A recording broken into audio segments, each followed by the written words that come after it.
They rang the bell to count us, and the ship answered from places that do not exist on any chart. I was an adept surveyor, trained to enumerate with reverence, to treat numbers like prayers.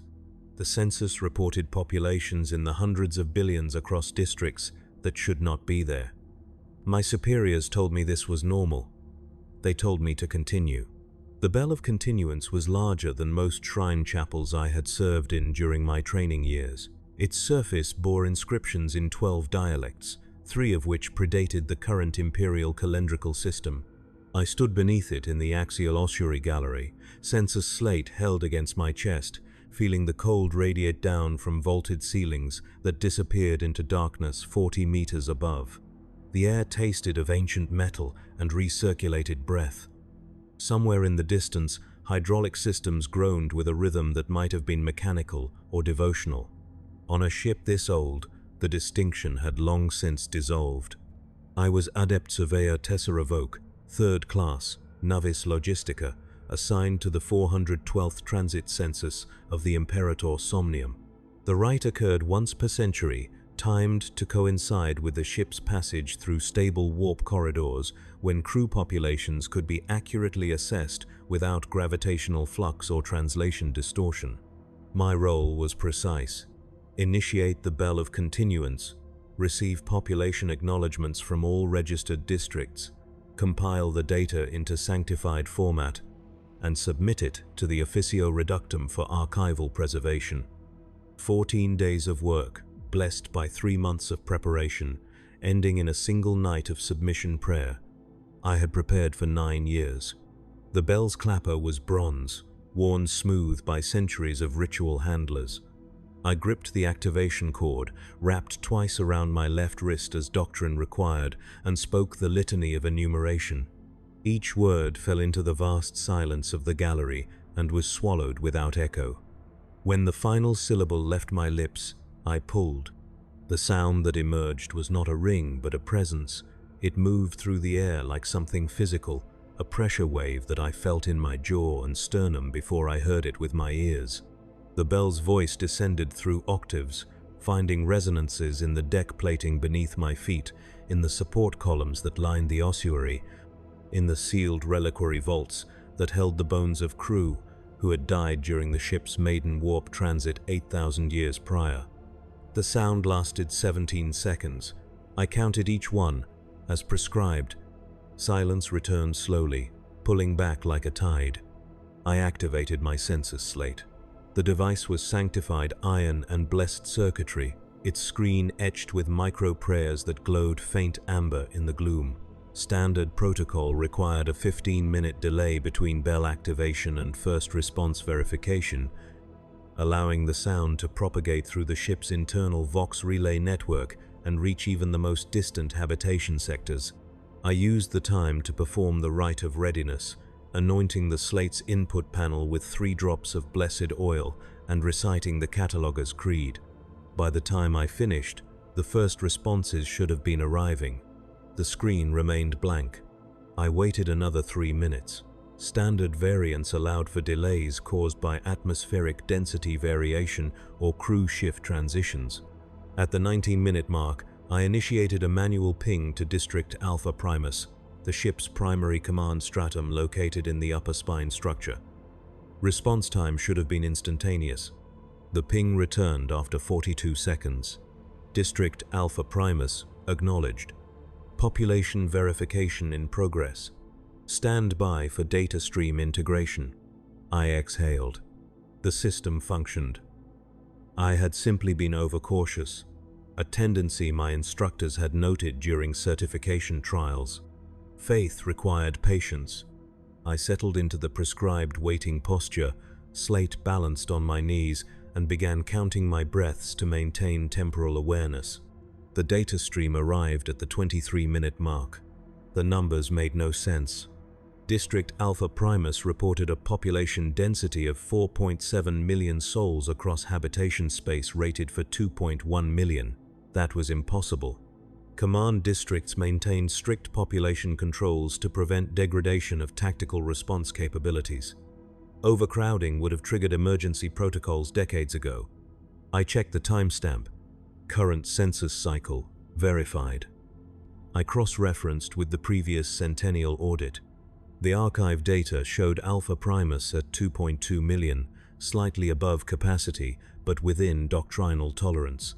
I noted the discrepancy in my log and moved to the next district. District Beta Secundus, 6.3 million, capacity rated for 3 million.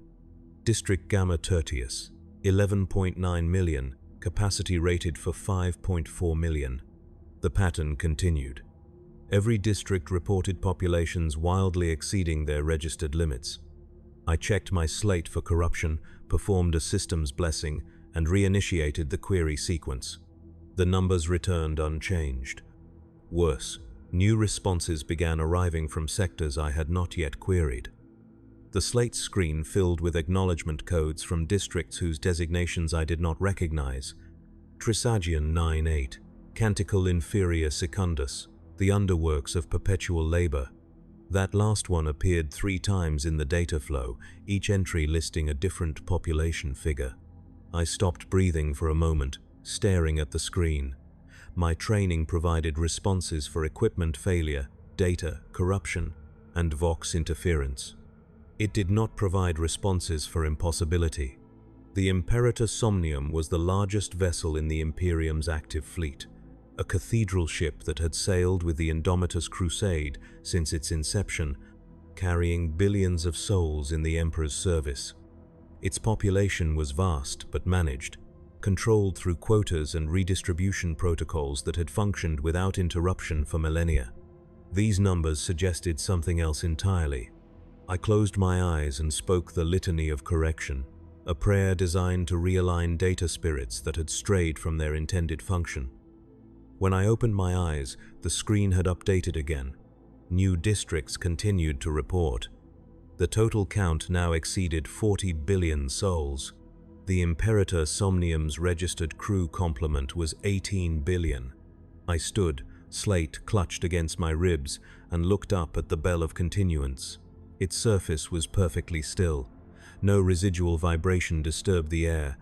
The ossuary gallery remained silent except for the distant hydraulic rhythm and my own quickening breath. Protocol dictated that I report significant deviations immediately to my supervising logistarch.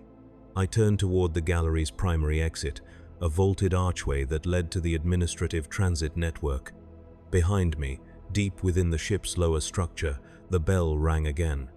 The sound was distant but unmistakable, the same tonal signature I had just produced, resonating up through kilometers of deck plating and reinforced bulkheads.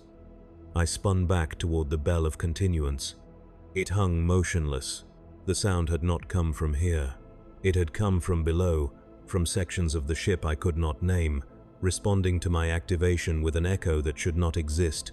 I recorded the phenomenon in my log and marked it as a resonance anomaly. Acceptable explanation. Physical law permitted such occurrences in structures of sufficient mass and age. The Imperator Somnium was both. I sealed the entry, gathered my equipment, and left the ossuary at the prescribed ceremonial pace. The data remained on my slate, impossible and precise. Something had answered the bell. I did not understand what, but I knew with absolute certainty that I was required to continue. The administrative transit corridor stretched for 2 kilometers before reaching the first junction node, its walls lined with devotional plaques that listed the names of crew who had perished in service dating back 6,000 years. The plaques were small, bronze, and so numerous they formed a continuous metallic surface, interrupted only by support arches and Vox relay panels. I walked past them without reading, my attention focused on the census slate and the task ahead. Reporting the anomaly required proper documentation. I needed to compile the data into acceptable format, cross-reference it with archived records, and present it to Logistarch Superior Venton Kroll with appropriate liturgical framing. The junction node was a circular chamber where 5 corridors intersected, marked by a central cogitator shrine and benches for waiting petitioners. 2 other adepts occupied the space when I arrived, both engaged in data review tasks, their fingers moving across slates in synchronized prayer patterns. I took a seat at the eastern bench, positioned my slate according to directional doctrine, and began the compilation process. First, I isolated the population figures by district classification: command, habitation, manufactorum, storage, transit, chapel, and undesignated. The undesignated category troubled me immediately. 712 districts reported populations without official classification markers. I cross-referenced their location codes with the ship's structural archive. Most did not appear in the archive at all. I paused, stylus hovering above the slate. Unregistered districts were theoretically impossible. The Imperator Somnium's internal geography had been mapped and sanctified over 8 millennia of continuous operation. Every corridor, every chamber, every ventilation shaft existed in triplicate record: structural, tactical, and devotional. If a space was not recorded, it was not real. Yet the census responses were clear. These districts existed, were populated, and had answered the bell of continuance with proper devotional formatting. I made a notation: potential archival decay, request structural verification. That explanation satisfied doctrine. Archives degraded, data spirits wandered. The fault lay in record keeping, not in reality. I moved to the next phase of compilation, organizing the acknowledged populations into hierarchical structure for review. The process required careful attention to numerical liturgy, ensuring that each figure aligned with sacred ratios and maintained proper relationship to the whole. I worked for 3 hours, pausing only to recite the cataloger's blessing at each hour's turn. When I finished, the compiled data filled 47 pages of blessed script. I sealed the report with my personal authentication mark and initiated the submission sequence. The cogitator shrine accepted the data with a melodic chime, and I felt the faint vibration that indicated transmission through the ship's sanctified network. Protocol required that I remain at the junction node until receipt was confirmed. I settled back against the bench and closed my eyes, letting the liturgical murmur of the other adepts wash over me. Confirmation arrived after 6 minutes. Report received. Attend Logistarch Superior Kroll at the 17th hour, Chamber of Enumeration, District Alpha Primus. Devotional preparation mandatory. I checked my chronometer. 4 hours remained. Sufficient time to return to my hab cell, perform ablutions, and recite the necessary prayers. I gathered my equipment and departed the junction node, following the transit corridor back toward the residential districts assigned to my rank and function. The walk took 40 minutes, passing through 3 security checkpoints where armed armsmen verified my credentials with silent efficiency. The Imperator Somnium maintained strict internal order. Movement between districts required authorization. Deviation from assigned routes triggered investigation. I had lived on this ship for 9 years, since my assignment following completion of census training on Throne Ward Station. In that time, I had walked perhaps 3 dozen distinct corridors, visited 12 different districts, and interacted with approximately 200 individuals whose roles intersected with my own. The ship felt vast but comprehensible. Every space I entered had clear purpose. Every person I encountered had defined function. The census work reinforced this order. Numbers were prayers. Enumeration was worship. By counting the faithful, I honored the Emperor's design.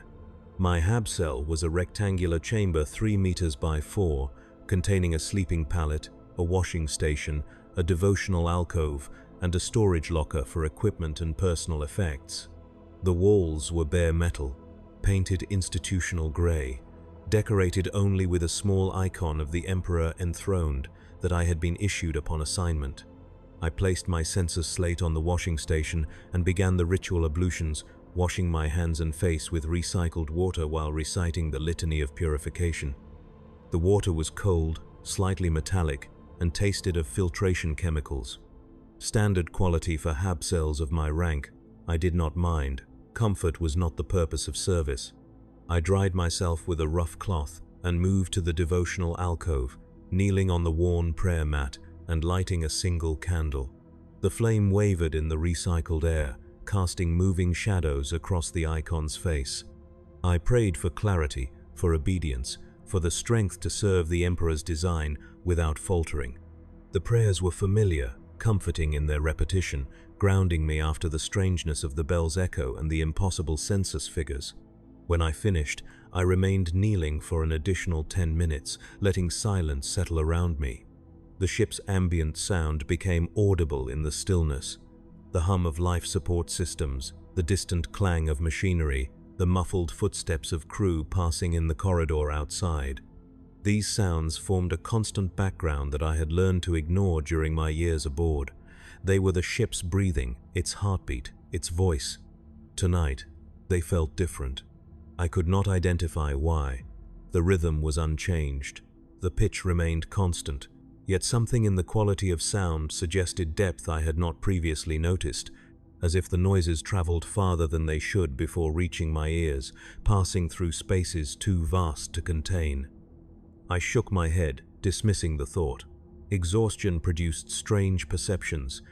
I had been awake since the 4th hour, preparing for the census rite.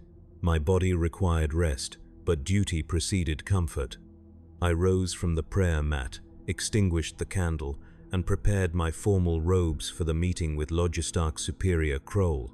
The garments were heavy wool dyed deep crimson, marked with the silver icon of the Navis Logistica, and bordered with sacred script invoking the Emperor's guidance in all matters of enumeration. I dressed carefully, ensuring each fold aligned with prescribed angles and each seal fastened in the correct sequence. When I finished, I looked at myself in the small mirror above the washing station.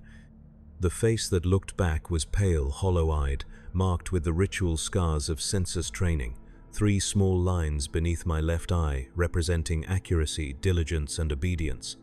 My hair was cropped short, my expression neutral, my bearing correct. I looked like what I was meant to be. I left my hab cell at the 16th hour and 40 minutes, allowing time for transit delays and additional security checks. The corridors were more crowded now, filled with crew transitioning between shifts. I moved through them with practiced efficiency, keeping my eyes forward and my pace steady. Most crew ignored me. A few nodded in acknowledgement of my robes. One elderly woman, her face marked with decades of labor scars, made the sign of the Aquila as I passed. I returned the gesture. The chamber of enumeration was located in District Alpha Primus, accessible only through a dedicated lift system that required both credential verification and devotional password. I entered the lift chamber and placed my hand on the authentication panel, speaking the cataloger's creed in flawless high Gothic. The panel glowed green. The lift descended for 3 minutes, passing through reinforced security layers and Vox-shielded zones where external communication was forbidden. When the doors opened, I stepped into a corridor unlike any I had seen before. The walls here were not bare metal but carved stone, inscribed with numbers that stretched from floor to ceiling in columns so dense they formed a visual texture more than readable text. The air was cooler, drier, scented with parchment and sacred oils. Lumen strips provided dim amber light that cast no shadows. I walked forward, following the prescribed route to the chamber's entrance. Logistarch Superior Venton Kroll awaited me in a circular room dominated by a central data lectern and surrounded by archive stacks that rose 12 meters toward a vaulted ceiling. He was a thin man, elderly but vigorous, his face networked with augmetic enhancements that allowed him to process data streams directly through neural interface. When I entered, he was reviewing a hololithic display that floated above the lectern, columns of numbers rotating slowly in 3-dimensional space. I knelt according to protocol, forehead touching the floor, and waited for permission to rise. "Adept Surveyor Voke," he said. His voice was dry, precise, lacking inflection. "You may stand." I rose, hands clasped before me, eyes fixed on the middle distance between respect and submission. "Your report indicates significant deviation from expected census parameters," he continued. "Explain your methodology." I recited the process exactly as performed: bell activation, response collection, data compilation, liturgical verification. I included the timeline, the prayer sequences, the sanctification protocols. When I mentioned the impossible population figures, I kept my voice neutral, presenting facts without interpretation. Kroll listened without interruption. When I finished, he gestured toward the hololithic display. The numbers I had submitted appeared, rotating slowly. "These figures are unprecedented," he said. "However, they are not incorrect." I felt my breath catch. Superior? The Imperator Somnium operates on scales that exceed conventional administrative capacity, he continued. Population drift is expected. Certain districts experience natural expansion due to birth rates, longevity variation, and warp time distortion effects during transit. The census exists to acknowledge these realities, not to constrain them. But the unregistered districts, I said carefully. 712 responses from locations not present in structural archives. Archival decay, Kroll said. You noted this yourself. Records degrade. Data spirits wander. The ship is 8,000 years old, adept surveyor. Perfect preservation is impossible across such spans. Your task is not to question the ship's reality, but to document it with appropriate reverence. Yes, Superior. You will continue the census according to standard protocol. Population figures will be recorded as received. Discrepancies will be noted but not investigated. Your role is enumeration, not adjudication. Is this understood? Yes, Superior. He deactivated the hololithic display with a gesture. The Emperor preserves this vessel through the faithful service of souls like yourself, adept surveyor. Trust in the design. Complete your duty. Do not seek understanding beyond your function. I knelt again, received his blessing, and withdrew from the chamber. The lift ascended in silence. When I emerged into the upper corridors, I found my hands were shaking. Trust in the design. Complete your duty. I repeated the words like a prayer as I walked back toward my hab cell. The corridors seemed longer than before, the distances stretched by some trick of perception or exhaustion. By the time I reached my quarters, the 22nd hour had passed. I had been awake for 18 hours. My body demanded rest. I removed my formal robes, performed abbreviated ablutions, and collapsed onto my sleeping pallet. Sleep came quickly, heavy and dreamless. When I woke, my census slate was active, updating automatically with new district acknowledgements. The screen glowed in the darkness, casting faint light across the ceiling. I watched the numbers scroll past for several minutes before I realized what was wrong. The slate was supposed to be dormant during sleep hours. I had not activated it, yet it continued to process responses, compiling data I had not requested, organizing populations I had not queried. The ship was counting itself, feeding information into my equipment without my input. I reached for the slate and initiated a shutdown sequence. The device refused. A message appeared on screen. Census in progress. Termination requires superior authorization. I sat up slowly, slate in my hands, watching data flow across the screen. New districts appeared every few seconds, populations updated in real time. The total count exceeded 50 billion now, climbing steadily, each number precise down to the individual soul. The bell of continuance had been rung, the census had begun, and somewhere in the vast interior of the Imperator Somnium, something was answering with comprehensive precision. I dressed in my working robes and left my hab cell. If I could not stop the process, I needed to understand it. The ship had accepted my initiation of the census rite. Now it was participating beyond any protocol I had been taught. Logistarch Superior Kroll had told me to document without questioning, to trust the design. But the design itself was behaving in ways that exceeded my training. I needed guidance from doctrine, not authority. The ship's primary scriptorium was located in District Beta Secundus, a 3-hour walk from my residential sector. The facility housed physical archives dating back to the ship's commissioning, including original census methodologies and liturgical frameworks that predated current standardization. If any record explained what was happening, it would be there. I submitted a transit request through the proper channels and received approval within minutes. My census credentials granted broad access during active audit periods.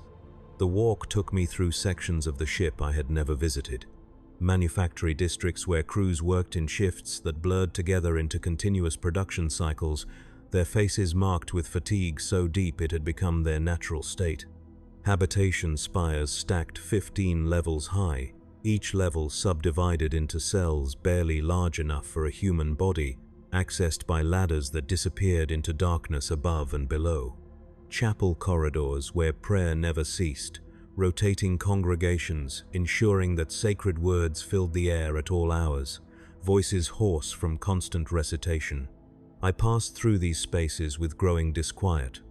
The crew I encountered moved with mechanical precision, their actions synchronized to rhythms I could not identify. When I made eye contact, they looked through me as if I were transparent. No one spoke, no one acknowledged my presence beyond the minimum required for passage. The corridors themselves felt too long, distances that should have taken minutes requiring half an hour or more to traverse. My chronometer insisted time was passing normally, but my body disagreed. When I finally reached the scriptorium, I found myself standing before a doorway I did not remember approaching. One moment I had been walking through a transit junction. The next, I was here, hand already raised to activate the entrance panel. I paused, trying to recall the intervening steps. The memory was absent, not forgotten, but missing entirely, as if those minutes had never occurred. I touched the panel. The door opened. The scriptorium was smaller than I expected, a circular chamber perhaps 20 meters across, its walls lined with shelving that reached toward a domed ceiling painted with star charts from before the Age of Strife. A single lectern occupied the center of the room, flanked by two servo skulls that hovered in maintenance mode, their eye sockets dark. The air smelled of parchment and decay. I approached the catalog console and entered my query: census methodology, historical, anomalous population variance. The console processed for 30 seconds before returning 3 references. I retrieved the first 2 manually, physical volumes bound in leather and sealed with authentication stamps. The third was digital, stored in a data crystal that required special handling protocols. I settled at the lectern and began to read. The first volume was a commissioning document from the ship's initial census, conducted during the 32nd year of the vessel's operation. The methodology was identical to current practice: bell activation, district acknowledgement, population compilation. What differed was the scale. That first census had recorded 4.2 billion souls across 87 registered districts. The report concluded with a prayer of gratitude for the Emperor's blessing in populating his mighty vessel with faithful servants. The second volume documented the first centennial audit, conducted 100 years later. Population had grown to 9.3 billion across 140 registered districts. The audit noted expected expansion due to natural birth rates and faithful recruitment during crusade operations. Minor overcrowding in manufacturing districts was attributed to temporary operational starved, necessities that would be corrected through standard redistribution protocols. I turned to the next centennial audit. 16.7 billion souls, 218 districts.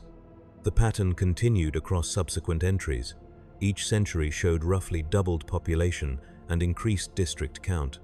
By the 4th millennium, the census reported 63 billion souls across 900 districts. The most recent audit prior to mine, conducted a century ago, had recorded 87 billion souls across 1,300 districts. I set down the physical volumes and activated the data crystal.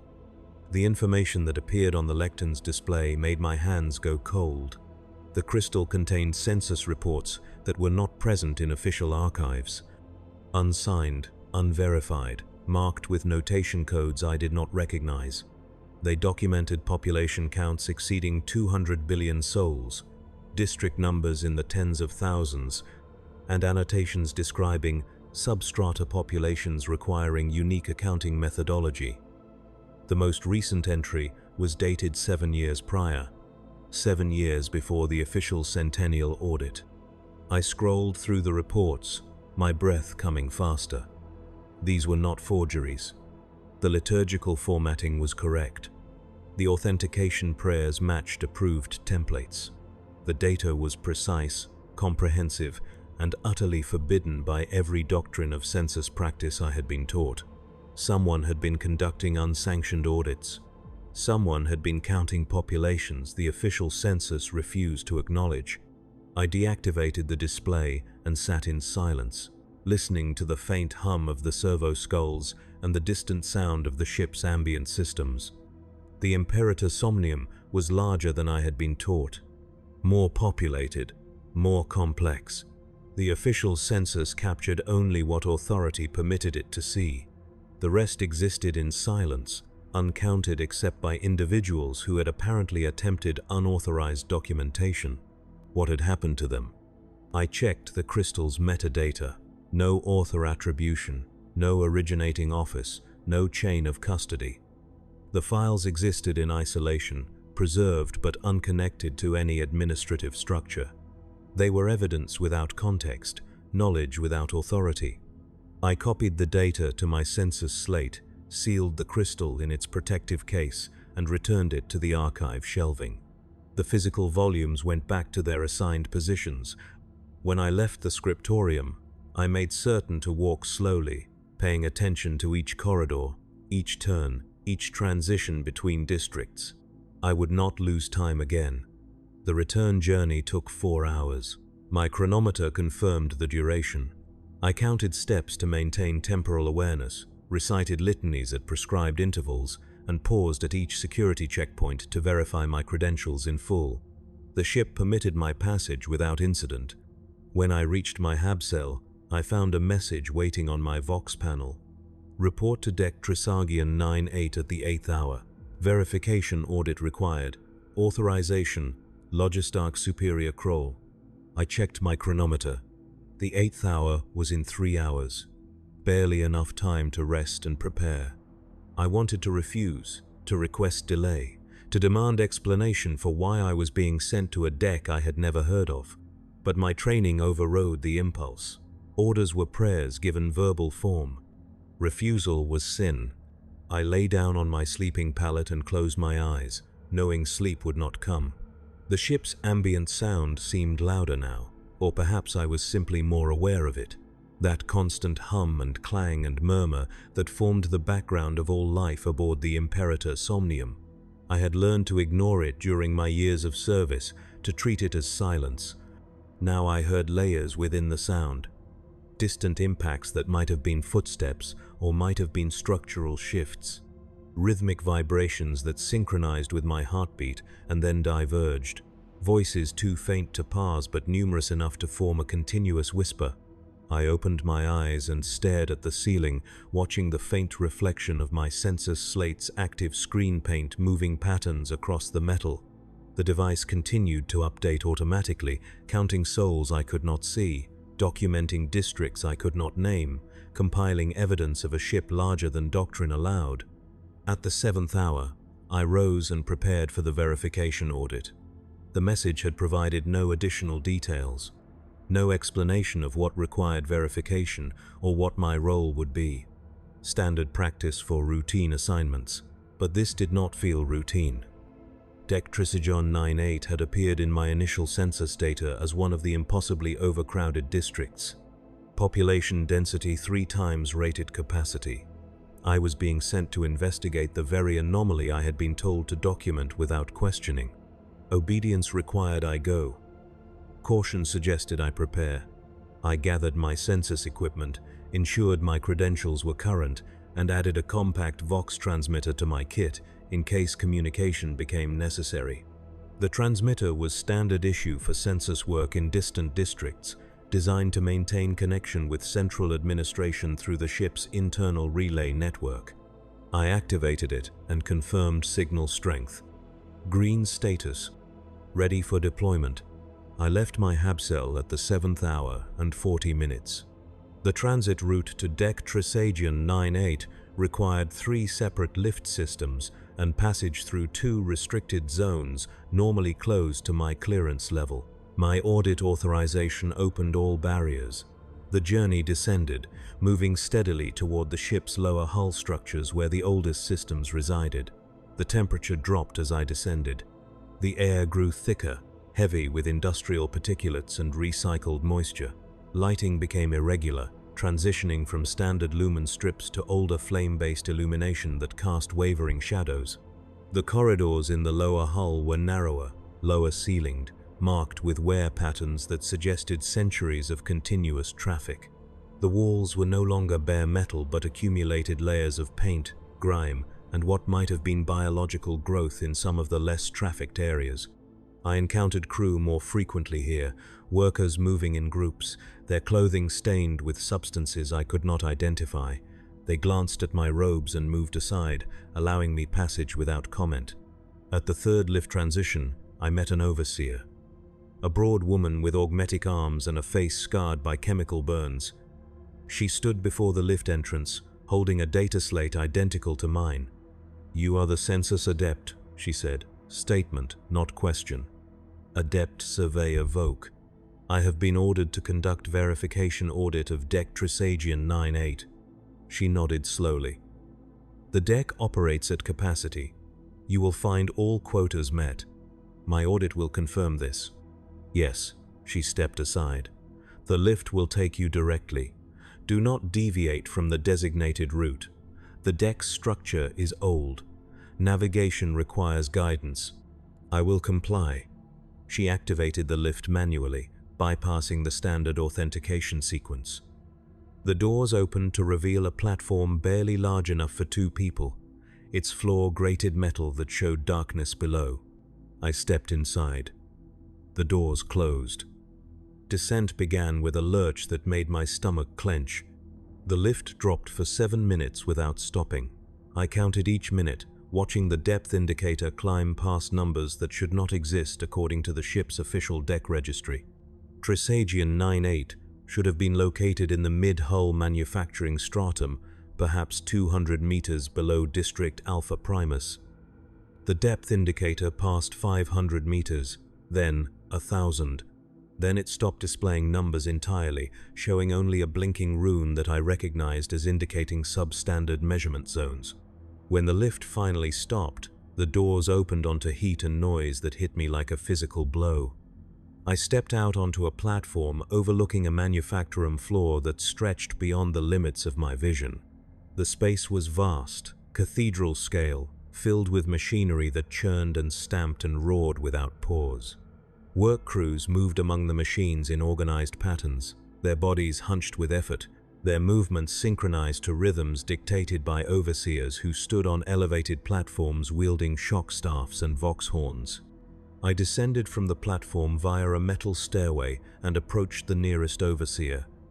She was younger than the one who had sent me down, but her eyes held the same exhausted intensity. "Census audit," I said, raising my voice over the machinery. "I require access to population registers and shift documentation."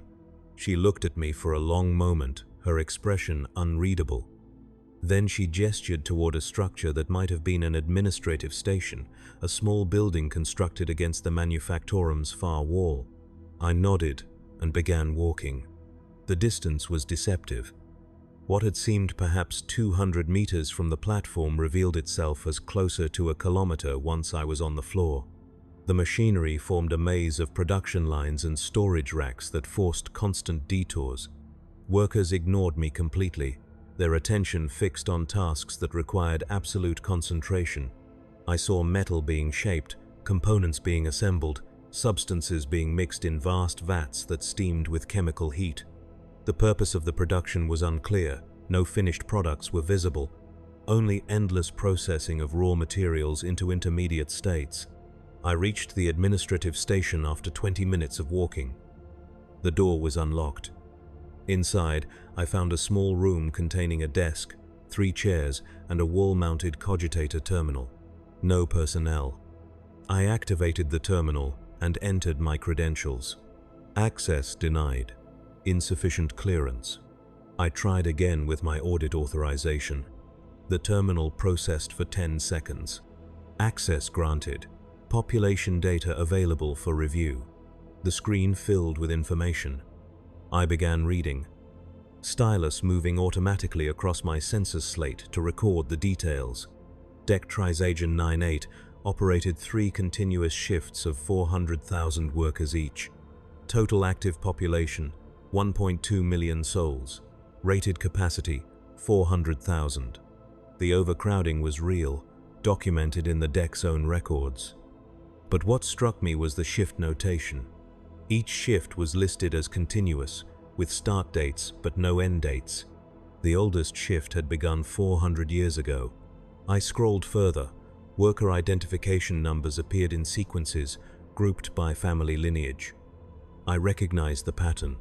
Generational assignment.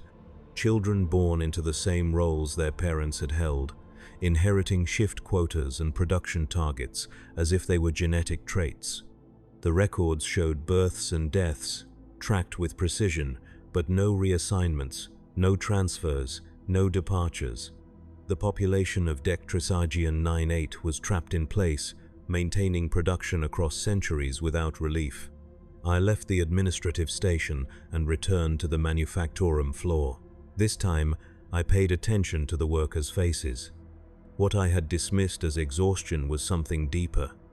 Their features bore the marks of malnutrition so severe it had reshaped bone structure. Their skin showed scarring consistent with chemical exposure spanning lifetimes. Their eyes were hollow, focused on their tasks with an intensity born not from dedication but from terror of what would happen if they stopped. I approached one of the workers, a man perhaps 30 years old, his arms marked with brand scars indicating 17 years of service. He did not acknowledge my presence until I stepped directly into his field of vision. "I am conducting census audit," I said. "I require information about shift duration and population oversight."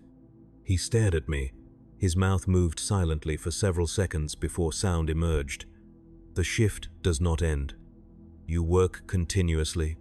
"The shift does not end," he repeated. His voice was hoarse, damaged by years of shouting over machinery.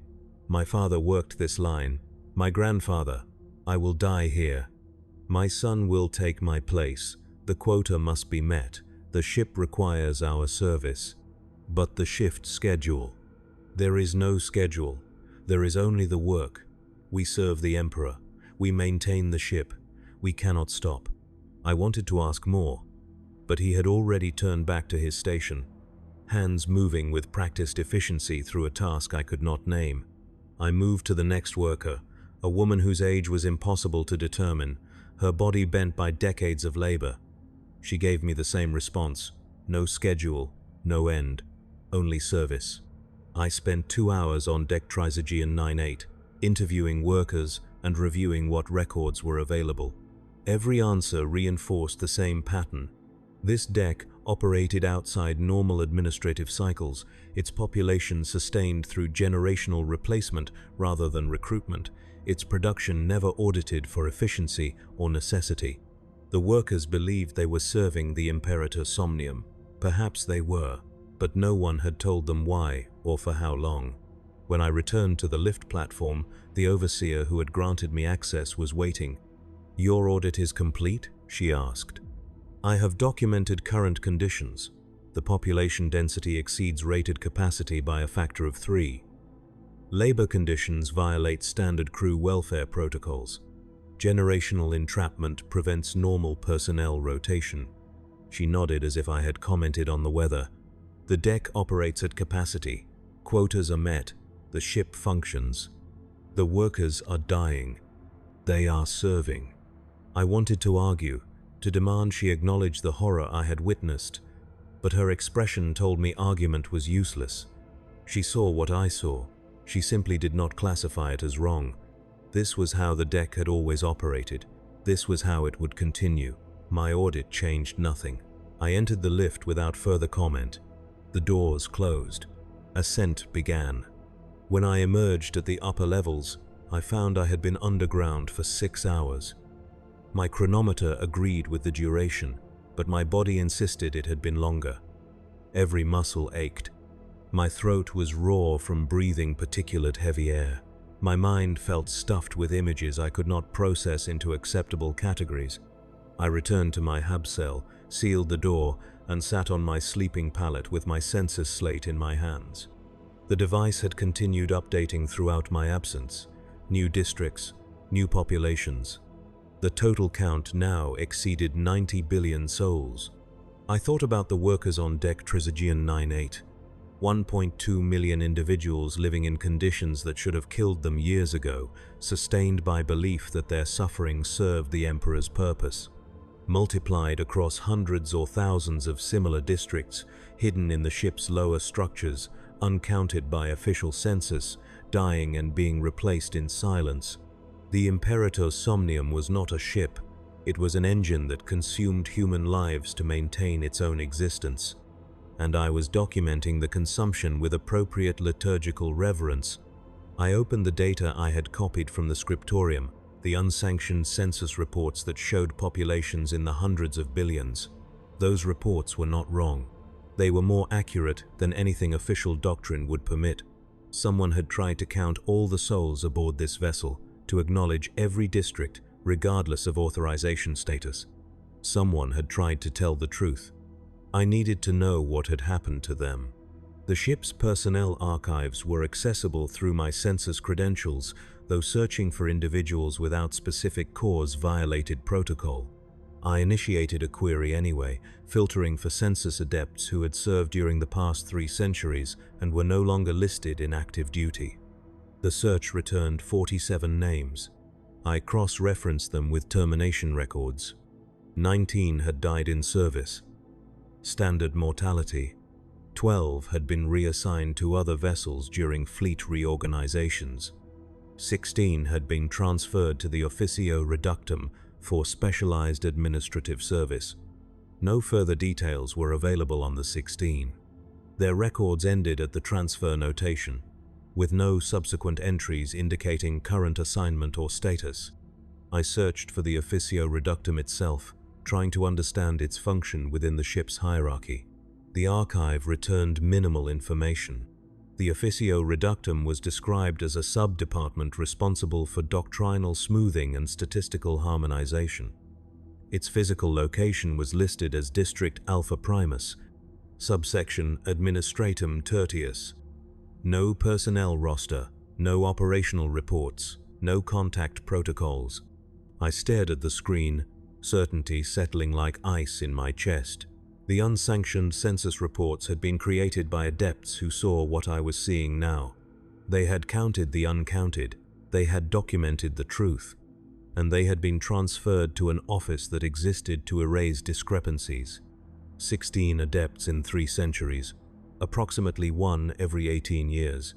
The pattern was consistent with centennial census cycles. Each audit produced someone who looked too closely. Each time, the Officio Reductum provided resolution. I was next. I deactivated my census slate and sat in darkness, listening to the ship's ambient sound. Somewhere in the vast structure around me, 90 billion souls or more lived and died in service to the Imperium. Most would never be counted.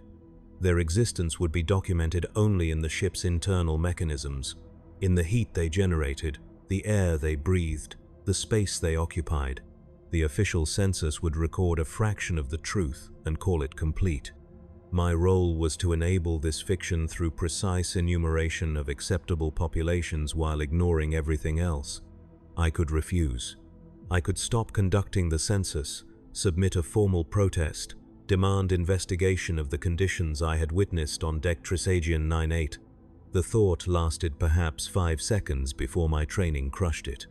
Refusal was not merely discouraged, it was conceptually impossible for someone of my rank and conditioning. I had been raised to serve through enumeration. Stopping would be like deciding to stop breathing. I could flee, request transfer, claim illness, abandon the census mid-cycle. Again, my training provided the response. Abandonment of sacred duty was apostasy. I would be hunted, captured, and executed with appropriate ritual. Death was preferable to that dishonor. I could comply, complete the census as ordered, document what authority permitted me to see, submit my report with proper liturgical framing, accept whatever came next. This was the only path my conditioning allowed. I reactivated my sensor slate and continued working. The device updated smoothly, adding districts and populations without pause.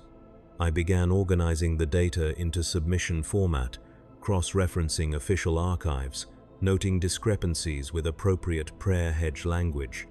The work was meditative, calming, a return to familiar pattern after hours of disruption. By the 14th hour, I had processed half the accumulated responses. At this rate, completion would take another 6 days, well within the prescribed audit window. I set the slate aside and attempted to sleep. Dreams came, fragmented and strange. I walked through corridors that extended forever, passing door after door that opened onto rooms filled with workers who did not see me. The bell of continuance rang in the distance, its tone shifting from brass to something organic, as if the bell itself had become flesh. I descended stairs that spiraled beyond any possible depth, reaching levels where the architecture became irregular, walls curving like the interior of a living thing. I woke to find my hands moving across my census slate, inputting data I did not remember retrieving. The screen showed district acknowledgements I had not queried, populations counted to the individual soul. I stopped, breath coming fast, and checked the data. It was accurate, precisely formatted, liturgically correct. I had been working in my sleep, or something had been working through me. I deleted the entries. The device restored them automatically.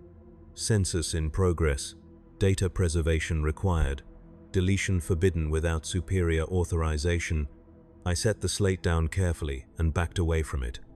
The screen continued to glow, numbers scrolling past in steady rhythm. The device had become independent, or nearly so. It was counting without my input, documenting without my direction, compiling a census that exceeded my authority to control. I left my habcell and walked the corridors without destination, needing movement to process what was happening. The ship at this hour was quiet, crew transitions complete, night cycle protocols in effect. I passed through empty junctions and deserted transit nodes, my footsteps echoing in spaces too large to fill. After an hour of walking, I found myself in a section I did not recognize. The architecture here was older, pre-imperial in style, with rounded archways and smooth walls that suggested Xeno's influence or ancient human aesthetic. The lighting was dim, provided by bioluminescent panels that pulsed with faint green light. The air smelled of salt and something chemical I could not identify. I should have turned back. I had no authorization to be here, but something drew me forward, a sense that this place contained answers to questions I had not yet learned to ask. I followed the corridor deeper, passing sealed doorways marked with symbols I did not recognize. After several minutes, I heard sound. Voices, many voices, speaking in unison. I approached carefully and found an observation window set into the corridor wall. Through it, I saw a chapel, large and unadorned, filled with hundreds of people kneeling in prayer. They wore simple robes, unmarked by rank or function. Their voices rose and fell in synchronized chant, words I could not parse but recognized as liturgical.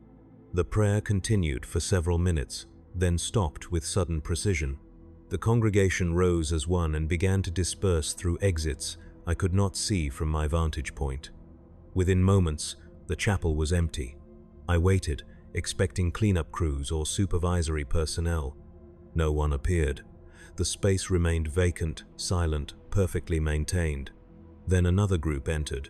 Same number, same robes, same arrangement. They knelt and began the same prayer. I watched for 30 minutes as the pattern repeated 3 times. Different individuals each cycle, but identical in every other respect. A rotation of congregations maintaining continuous prayer in a chapel that officially did not exist, serving a purpose I could not determine. I left the observation window and continued walking. 3 corridors later, I found another window overlooking a different space. This one showed a habitation district. Cells stacked in vertical arrays reaching upward beyond my field of vision. The cells were occupied, bodies visible through transparent panels, but the occupants were not moving. I pressed closer to the window, trying to see details. They were not sleeping. Their eyes were open. They simply were not moving at all, bodies frozen in various positions as if time had stopped within the cells while continuing normally outside. I backed away from the window and ran. The corridor blurred past me, architectural features becoming indistinct in my panic. I took turns without thinking, following instinct rather than knowledge. When I finally stopped, gasping for breath, I found myself standing before a familiar door. My hab cell. I checked the corridor markers. This was my residential district. I had run for what felt like hours through unknown sections of the ship and somehow returned to my assigned quarters. The architecture between here and there should not have connected. The distances were impossible. Yet here I was. I entered my hab cell and sealed the door. My census slate sat on the washing station where I had left it, screen still active, still updating. I picked it up and read the current total. 112 billion souls. The number was impossible. The Imperator Somnium, vast as it was, could not physically contain that many human beings. Every deck, every corridor, every available space would need to be packed beyond survivability. Yet the number came from the ship itself, from responses to the bell of continuance, from acknowledgements given in proper liturgical format. I believed the number. The ship was larger than physical space allowed. Its interior geography exceeded its exterior dimensions. Warp transit exposure across 8 millennia had done something to the vessel's relationship with reality, stretching and folding its internal structure into configurations that normal physics would forbid. The populations I was counting existed in spaces that overlapped, interpenetrated, or existed partially outside conventional three-dimensional geometry. The Imperator Somnium had become a place where impossibility functioned as routine. I sat with this understanding for a long time, watching the numbers update on my census slate. Eventually, exhaustion overcame fear, and I slept again, dreamless this time, my body too depleted to generate nightmares. When I woke, a message waited on my Vox panel. Report to Cathedral Hold Primus at the 6th hour. Population verification required. Authorization, Logistarch Superior Kroll. I checked my chronometer. The 6th hour was in 2 hours, barely enough time to prepare. I rose, performed abbreviated ablutions, and dressed in my working robes. My census slate updated continuously, ignoring my attempts to pause the process. I gathered my equipment and departed at the 5th hour and 40 minutes. Cathedral Hold Primus was located in the ship's upper spine, a massive devotional space designed to house pilgrim populations during crusade transits. The hold could contain 10 million souls in tiered seating arranged around a central altar platform. Access required passage through multiple security checkpoints and devotional verification. My credentials opened all barriers, but each guard who reviewed them looked at me with an expression I could not read. Pity, perhaps, or recognition. The cathedral itself was empty when I arrived. 10 million seats stood vacant, arranged in geometric precision around the altar. The space was so large that my footsteps produced no echo, sound absorbed by distance before it could return. I walked to the altar platform and waited, census slate held against my chest. Logistarch Superior Kroll arrived 10 minutes later, accompanied by 2 robed figures I did not recognize. They wore the crimson and silver of the Navis Logistica, but their faces were concealed behind ceremonial masks shaped like numerical glyphs. Kroll's augmetic enhancements glowed faintly in the cathedral's dim lighting. "Adept Surveyor Voke," he said, "your census progresses well. 112 billion souls documented and rising. The Emperor's faithful are many. Superior, the numbers exceed physical capacity. The districts responding include locations not present in structural archives. I have witnessed conditions on deck Trisagion 9-8 that violate every crew welfare protocol. I request clarification of census parameters and investigation of..." He raised a hand. I stopped speaking immediately. "Your concerns are noted," he said. They are also irrelevant. The census exists to document reality, not to constrain it. The Imperator Somnium operates according to principles established across 8 millennia of continuous service. Your role is enumeration, nothing more. But the workers on deck Trisagion 9-8 are dying. They are serving, as are you, as am I. Service is life's purpose. Death in service is the greatest honor the Imperium can bestow. His expression remained neutral, his tone unchanged. You will complete the census. You will submit your findings. You will accept the resolution provided. This is not negotiable. The masked figures moved closer, flanking me. I felt their presence like physical weight, pressing down on my shoulders. My training screamed at me to comply, to acknowledge authority, to submit without further question. But something else, some fragment of self that had not yet been crushed by conditioning, demanded I ask. What happens to census adepts who see what I have seen? Kroll tilted his head slightly. They are preserved. Their service continues in appropriate form. You need not fear termination, Adept Surveyor. The Imperium requires your function. You will not be wasted. The Officio Reductum processes you with respect and reverence. Come. The masked figures gripped my arms. I did not resist. We walked together through the empty cathedral, exiting through a side passage I had not noticed during my approach. The corridor beyond was narrow, low-ceilinged, marked with age. We descended for perhaps 20 minutes, the passage spiraling downward in gentle curves that suggested we were moving through the ship's internal support structure. The corridor ended at a door marked with the icon of the Officio Reductum, a stylized numeral 0 enclosed in a circle. Kroll opened the door and gestured me inside. The room beyond was circular, perhaps 10 meters across, its walls covered in what appeared to be human skin inscribed with numbers. The ceiling was lost in darkness above. In the center of the room stood a throne-like chair surrounded by cables and monitoring equipment.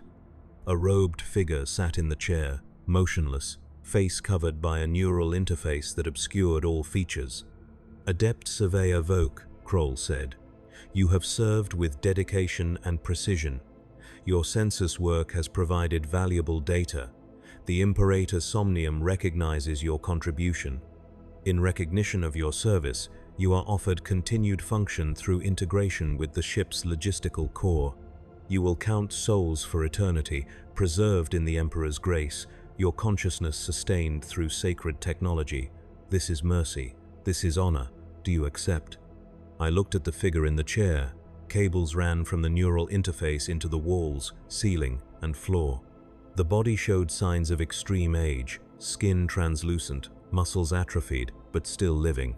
The chest rose and fell with shallow breaths. Somewhere beneath the interface, a mind still functioned, still counted, still served. This was what remained of the adepts who had come before me. I accept, I heard myself say. The words came without thought, driven by conditioning too deep to resist. I will serve. Kroll nodded. The masked figures guided me to the chair. I sat. The neural interface descended, its contacts cold against my temples and skull. Pain came sharp and immediate as the connections pierced skin and entered neural tissue. I tried to scream but found my voice already silenced, cut off by some mechanism I could not identify. The pain lasted several seconds, then faded into numbness. My vision blurred, then cleared. But what I saw was no longer the room. I saw data, population figures, district acknowledgements, census responses flowing in continuous streams from every corner of the Imperator Somnium. The information integrated directly into my consciousness, bypassing sensory organs entirely. I understood now. I was not viewing the data. I was becoming it. Kroll's voice reached me from a great distance, distorted but comprehensible. You will continue your work, Adept Surveyor. The census never ends. The Imperator Somnium requires constant enumeration. Your function is preserved. The Emperor protects.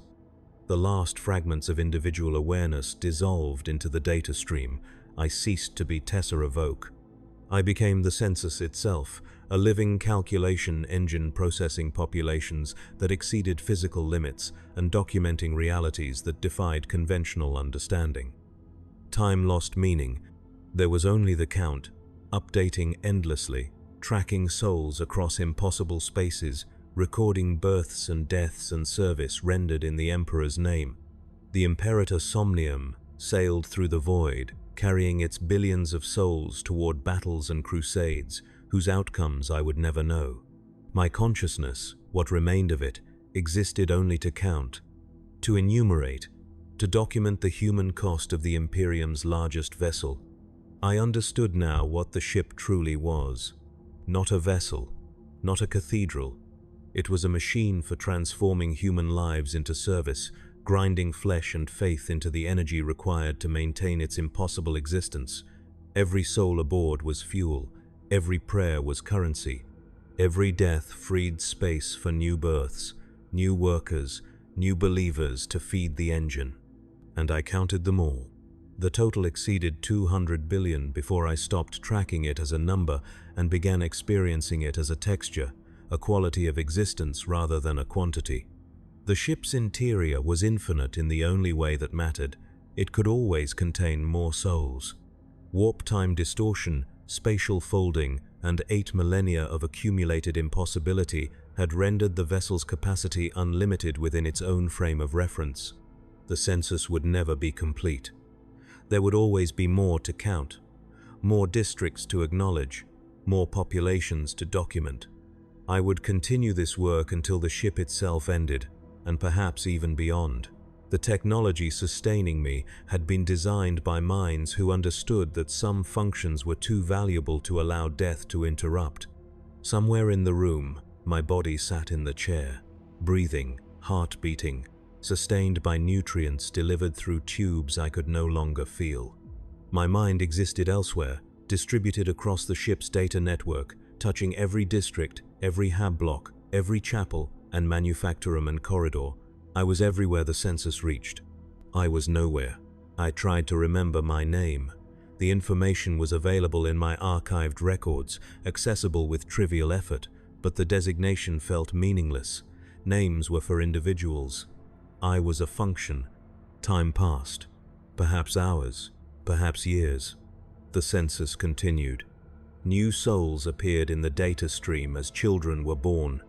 Others disappeared as the old and weak succumbed to labor, malnutrition, or simple exhaustion. The populations shifted and flowed like water, never stable, always changing, yet maintaining overall equilibrium through mechanisms I now understood with perfect clarity. The Imperator Somnium regulated its internal populations through controlled suffering. Overcrowding triggered stress responses that increased mortality. High mortality created space for new births. Births sustained population levels required for operational efficiency. The cycle was self-correcting, brutal, and ultimately stable. The ship did not kill its crew deliberately. It simply created conditions where death maintained balance. I counted every soul caught in this mechanism. I documented their service. I witnessed their suffering through data abstractions that removed emotional content while preserving numerical accuracy. This was my purpose. This was my function. This was mercy. The Emperor protects.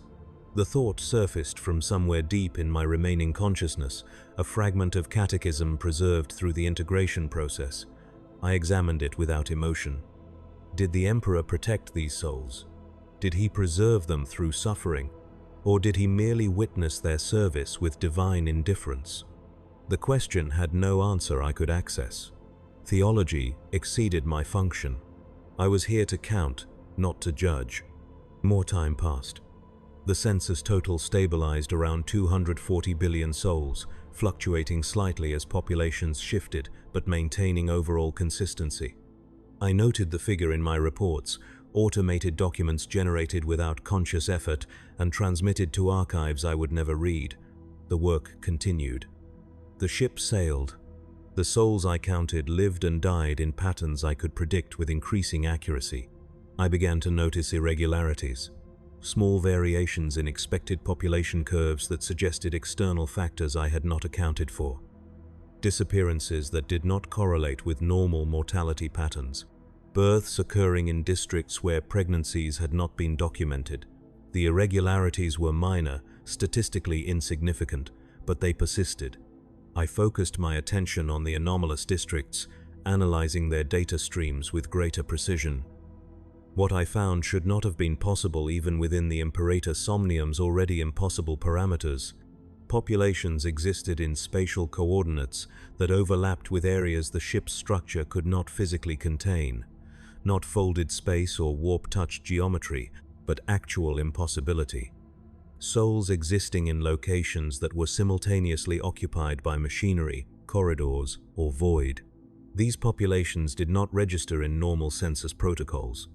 They appeared only when I looked for inconsistencies, gaps between expected totals and observed distributions. I estimated their number at approximately 60 billion souls, a quarter of the ship's total population, living in spaces that should not exist at all. I wanted to report this finding.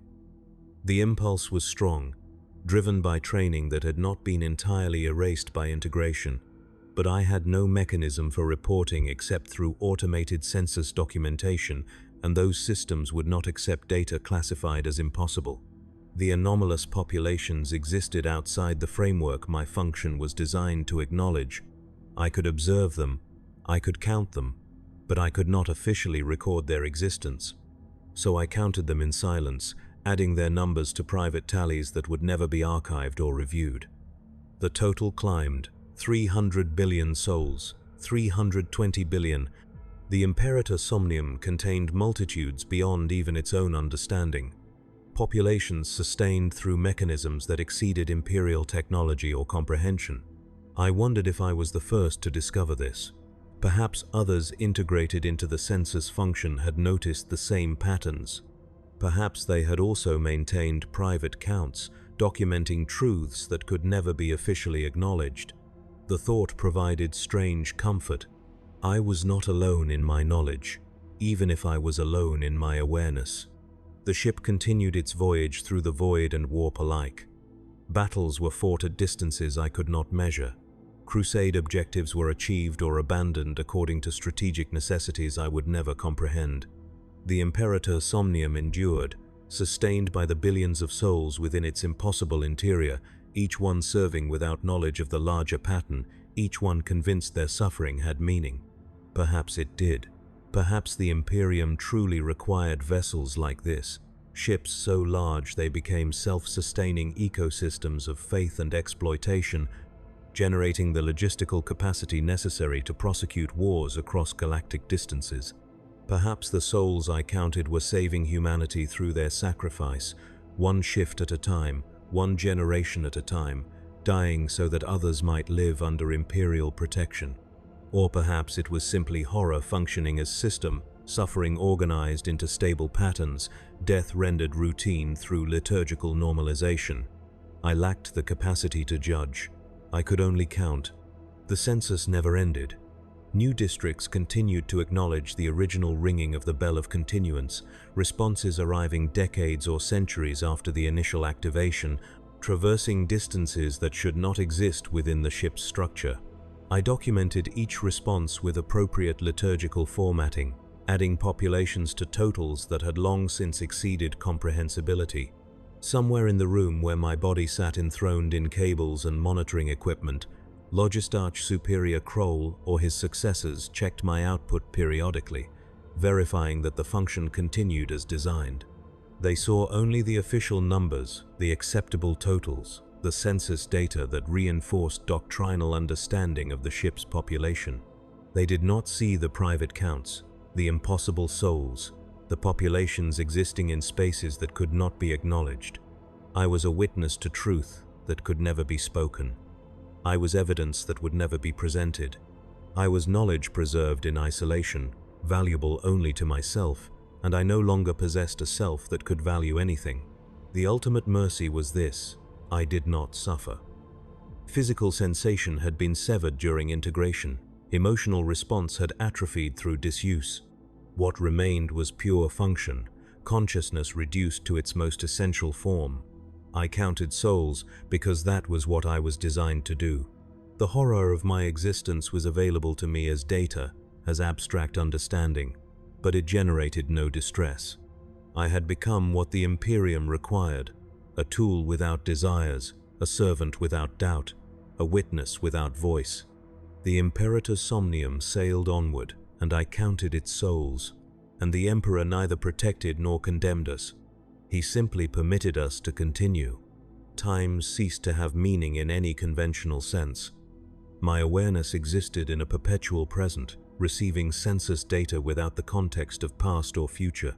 The ship sailed through campaigns I could not track, encountered enemies I could not name, suffered and inflicted casualties beyond my ability to distinguish. Only the internal populations mattered. Only the count persisted. I observed patterns across what might have been decades. Generational cycles on the lower decks, where family lines maintained the same shifts their ancestors had worked. Devotional rotations in the cathedral holds, congregations replacing themselves with mathematical precision. Population surges in manufacturing districts during crusade intensifications, followed by rapid die-offs when material demands decreased. The ship regulated itself through its crew, balancing labor against capacity, life against utility. I counted them all, every birth, every death, every shift transition and devotional service and moment of suffering that registered in the ship's data networks. My function had become so refined that I could track individual souls across their entire lifespans, witnessing their progression from birth in crowded hab blocks to death on production lines or in forgotten corridors. Their lives formed patterns I recognized but could not interpret with meaning. They were data points, nothing more. This should have disturbed me. Some fragment of preserved consciousness insisted that individual human lives mattered beyond their statistical value. But the fragment was small, distant, easily ignored. I was a census function. Individual souls were interesting only in aggregate. The ship sustained approximately 300 billion souls in states I could document, and another 60 billion in states that defied documentation. The stable total suggested equilibrium, a balance between birth rates, mortality, and whatever mechanisms generated the impossible populations. I stopped trying to understand the mechanisms. They exceeded my function. I needed only to observe their effects. New districts continued to report at irregular intervals. Some acknowledged the bell of continuance centuries after its ringing, their responses traveling through spatial and temporal distortions that rendered causality meaningless. Others appeared spontaneously, answering bells that had not been rung, responding to census calls that had not been issued. The ship's internal geography was not merely folded but actively growing, generating new spaces to contain populations that should not exist. I documented these manifestations without alarm. Impossibility had become routine. The Imperator Somnium operated according to principles that normal physics could not accommodate. My role was to count within that framework, not to question its foundation. Centuries might have passed.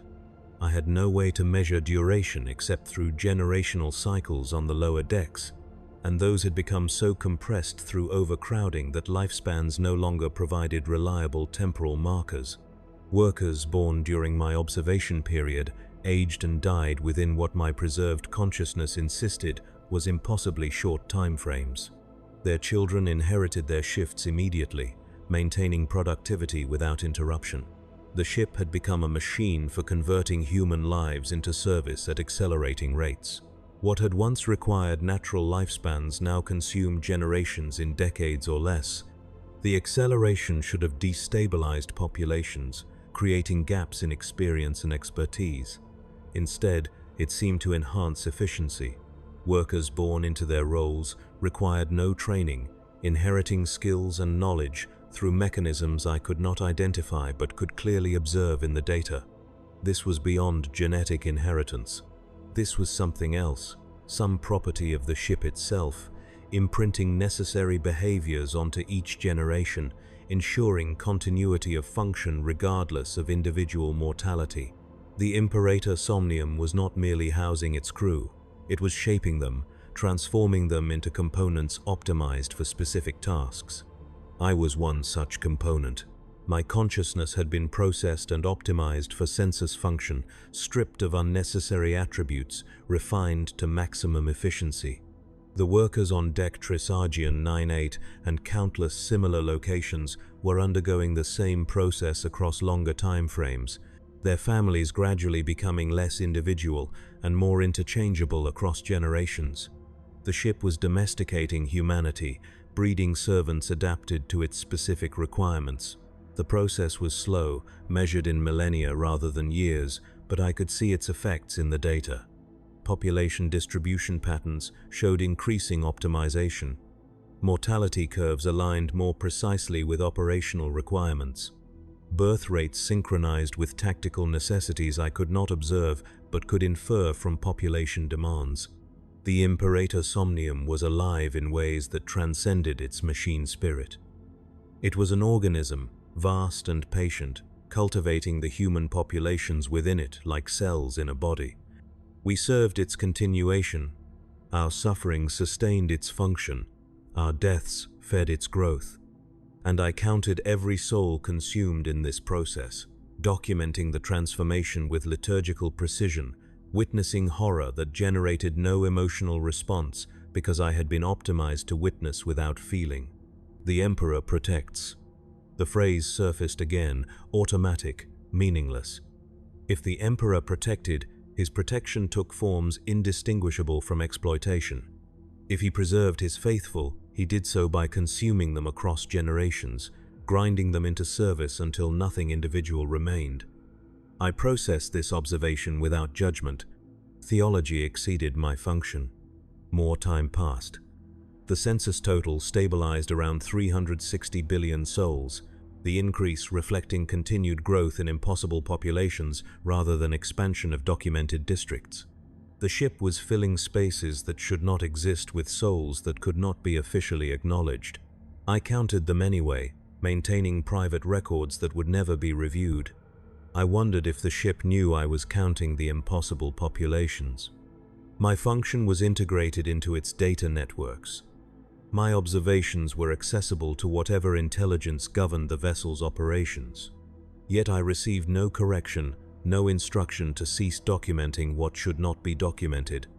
Either the ship did not notice, or it did not care, or it wanted these populations counted even if they could never be officially acknowledged. The third possibility suggested purpose I could not comprehend. Why maintain populations in impossible spaces? Why allow them to be observed but not recorded? What function did they serve that required invisibility? I lacked data to answer these questions. My role was enumeration, not analysis. I counted what I could observe and submitted reports that excluded what I could not officially acknowledge. The system functioned. The ship sailed. The souls I counted lived and died according to patterns I witnessed, but did not control. I had become the perfect servant, aware of truth, incapable of speaking it, continuing my function regardless of understanding or belief. Somewhere in the room where my body sat, preserved in cables and monitoring equipment, my physical form continued its minimal existence.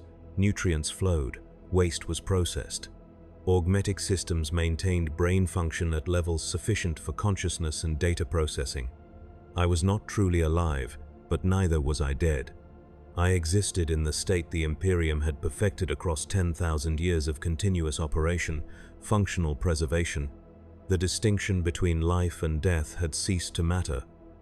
Only service remained. Only the count persisted.